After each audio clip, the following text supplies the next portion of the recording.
Па не, кога ги гледаме резултатите од лидерската средба, гледаме дека постапивме исправно, не поради интересите на партијата, туку поради интересите на државата. Зошто го велам ова?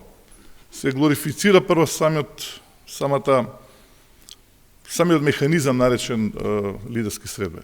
Значи, слушам критики, таму можело да му се каже директно на Мицковски. Па тоа председателот на партијата го прави не само на пресконференци, директно на пратенички прашања, уште и поинтересно и подиректно му се обраќа на премиерот. Лидерските средби служат за да партиите најдат решение во интерес на државата, а не да ги стават на маса своите интереси, па преку преговори со плусови и минуси да дојдат до решение кои што ними одговарат, а не на државата. Ние напротив. За жал Мицковски во тој момент го доби тоа што го посекуваше, средбата беше организирана проформа, само кога се прати сигнал дека има диалог некаков меѓу власт и опозицијата.